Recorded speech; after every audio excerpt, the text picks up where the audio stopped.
పాలకొల్లు పట్టణంలో ఒక పండుగ వాతావరణం ఉన్నది.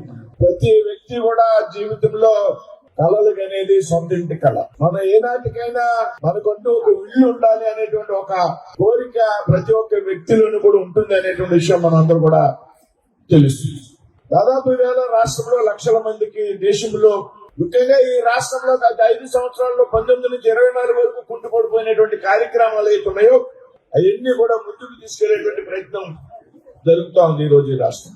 ఇవాళ మనంతా కూడా దాదాపు 2016 మందికి ఈ రోజున రాబోయేటువంటి జూన్ నాటికి మరొక 1500 మందికి గతంలో ఇచ్చినటువంటి 14-19 కాలంలో ఇచ్చినటువంటి 3500 ఇళ్లు దాదాపు పాలకొల్లులో 6200 అర్బన్ హౌసింగ్ ఇల్లు కూడా ఏ విధంగా నిర్మించారు అంటే ఒక బయట అపార్ట్మెంట్ కొనుక్కుంటే మనంతా కూడా 50 లక్షలు 60 లక్షలు పెట్టి ఏ విధంగా నిర్మాణం ఉంటుందో దానికన్నా ఆధునికమైనటువంటి టెక్నాలజీతో షేర్ వార్డ్ అనేటువంటి కొత్త టెక్నాలజీతో ఈ ఇళ్లను నిర్మించడం జరిగింది.